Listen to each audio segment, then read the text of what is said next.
impact ni Ryan Pearson. That tip-off is brought to you by Honda, the official motorcycle of the PBA. And very interesting starting fives from both teams. For rain or shine, Andre Caracot, Nick Demuses, of course, Yang Yao, and something that you always expect. A lot of changes, a lot of tweaks. That's right. Well, you know, Norbert Torres will be the first Miles Powell. Apat na laro that they went with Nicholson. What was the biggest difference for you? I think the big difference was, as you see, Ray Nampatak scoring from medium range. Well, first, Miles Powell, completely different types of imports. We have a steal here by Demuses. It's a 2-1 break, and they will score again. It's a 6-0 blast by Rain or Shine to start down. And you notice how Rain or Shine is playing physical. I mean, they're bumping, but that time, Kobe Lam getting away with a nice incursion in the layup. And Nicholson may be able to come back if Powell is able to come up with a medical certification confirming an injury. How about that left hook shot? Yeah. Left-handed hook mula. Four red shirts kasi na nakapaligid kay Hayden Blackley that time. But shot clock is still moving, and there is the shot and the connection. You have to be impressed with Miles. Nakikita na natin kung bakit nagpalit ng import itong Rain or Shine. Certainly a lot more active than Steve Taylor as far as putting the ball on the floor. Yu Chuanxing, the 7'5"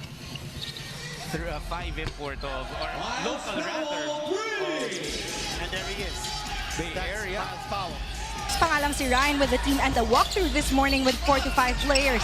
Pero paliwanag ni Assistant Coach Caloy Garcia, Coach Yang really is looking for consistency in scoring sa import at yung pwede talagang puntahan sa dulo. Was able to gather himself and get the slam dunk. Now Gabe Norman is checked in and he's going to be playing one-on-one on-ball defense against Miles Powell. Ang ganda ng ikot ng bola, and it was also 3 from Black. And a drop pass to Pearson.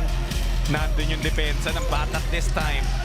Sees Kobe Lane, and he attacks the defense of first time that Bay Area is playing dito sa court na to sa Inares Center in Antipolo. And we're not talking about a game, Liu slaps it home, puts Belga on a poster. They run. You see Glenn Yang, the way he was able to penetrate and put that ball in the hands of Liu, drawing the attention of Norbert Torres and away from Liu. Penetrating, dishing off to Liu. Liu is getting a lot of touches. Ang ganda rin ng drop pass ni Asistio doon. And we talked about those two guys, Asistio and Santis. You see the ball movement is excellent here. Yeah. And a nice drop pass. And that's what the ball movement and even the man movement of Rain or Shine provides ng Rain or Shine. Hindi si Belga yung kumuha ng rebound, but he made those possessions possible by putting a body on Liu. But this time, the big man does have 2 rebounds and 1 assist. Norbert Torres of the Rain or Shine last two Patriots, he has 2 points at the end. But this man, he did not give up a foul in when Liu went up for the shot. I was actually surprised. Oh, Blackley. That's a corner city na naman para sa Bay in points scored per game. That's right. At 108.8. And what a contrast, because Rain or Shine is number 2 in defense naman. And here's a second three-point shot coming from this. That gives a big advantage to the Bay Area Dragons. But here we go. Oh, A little bit of hesitation, but a nice execution. To a man now, or a matchup zone. It's a matchup zone. It's almost like a disguised man. Norwood. That's the third touching if he took that shot, even if he missed.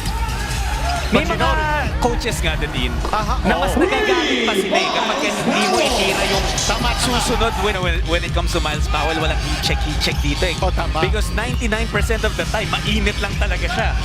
Here's Asistio with his 3. He hits it. And there's a foul. It's 5 1/2. And that was the news, that was the rumors na baka pinaghahandaan na rin yung Governor's Cup, no? But you see, Ray, in-adjust yung tira niya dahil 7'5" yung bumabantay sa kanya. Lam from the corner, he missed from there earlier, will not miss this time. Songwei out to Kobe. Hindi pa rin pumapasok yung mga tres nila from the wing. Powell has been the one who's on fire from outside, and he continues to torch. That's right. Bago makababa si Liu, di ba? Pero nandun naman si Ray Songwei. Powell sees a look again, you know. Powell wide open. Yap is back on the floor. Na-serve niya na yung 3-minute suspension niya because of the flagrant foul penalty won earlier. And look at that screen provided by Liu. Training has been very fair in the PBA. Well, ito, Bay Area. Bumaba sa 6 yung lamang nila, but Miles Powell There it is again. On! Now, they're helping out a little bit more. And you see the token medium distance. Pearson being trapped by 2 defenders. Glenn Yang tumatakbo. Glenn Yang slithers through, hindi papasok yung layup niya. Duncan Reed, however, mops up the mess. Again today. And also, BASL CEO Matt Bayer is in town, and his wife Gigi is watching from Hong Kong. Yeah, first time and not just from the free throw line. Oh, I think more than offense, I think it's the defense. They need to be able to play with the same kind of physical intensity that they showed in the first quarter. So, you go back to the Dean's Lane to get the offensive rebound. There is Raymond Shine. Powell. Ito na naman, yung fast pace ng Bay Area. And Raymond Shine really has the front part of the rim. Wasn't even close to making it. And here's another inside incursion. Kobe Lam scoring. And we talked about the Dean's List kanina. Or they should be averaging, or they should be shooting 18% by now. Right now, they're only shooting a combined 8. Mainit pa rin si Powell. He's now 8 for... Look at this move, Dean. And the handoff coming from Songwei. And you're seeing Bay Area. They are playing to the tune. Hirap na hirap talaga makakuha yung Rain or Shine. Their only basket here in the third is a 3 from Anton Asistio. Samantala, Another getaway. Powell this time by our official. Look at this though. Yeah. Sobrang worried ka kasi sa tira niya sa labas eh. Exactly. Someone went down. Lamb going down. But play will continue, and that's an outside shot coming from Antonio Asistio. Lamb got it on the face. Yeah, Lamb got Mamuyak is really struggling offensively here. And Miles Powell, he's gonna go easy again on the layup. He's just on a scoring bench right now. He's got that's why it was blocked. Take a look at this move here. sa loob, sa labas. Meron pa siyang hanging in the air. Look at the way he's smiling at the fan. Fort nila, you know, you tagal di naglaro, 4 na official games. You know he's there in practice. Wow, Asistio knocking down his third 3 of the... They're staying at the Shangri-La Fort. That's where they're staying for like 240 days. Can you imagine? First-class facility where there is a gym. One of the best gyms. All right, now Bay Area enjoying a 19-point lead. Powell! Wow. Pero hindi na kinailangan tumalon ni Liu to get that rebound. Here we go again. Another one! Miles Powell with 45 big points. And hindi nakakakuha ng bola yung kanilang import. Now, if you've got an import like Ryan Pearson, give him the ball. Let's see what he can do. He built for that one. Pushing foul on number 10, Look at This was the last shot. Again, that step back to create the separation. Rain or Shine needs to score. They have been silent. Only 9 points in the third. And that, man, siya pa rin lang Powell dito. He's not even done. And Powell already has 50 points. May close to 2 minutes pa tayo sa third quarter. Ponferrada becomes the first and last. Looking for Lam. Gets it to Kobe. Working against Karakot. Step back. That's a nice shot. That's an in-rhythm shot. And again, Glenn Yang, in the first 4 games with Miles Powell, si Glenn Yang averaged 17 points. And then with Pagpatak ng November 14, mapapanood nyo rin yung laro ng Gilas against Saudi Arabia. Nabatak hitting the 3. Game na to dahil naka-50 na siya in 3 quarters. And look at that. Sheng-Chi-Long. It's a very leisurely. Glenn Yang has been outstanding, especially in the first 4 games, because he controls the show from the point guard position. I think Ray some way, he'll be a major piece for any team. Bay Area up 93 to 66. Song Janwa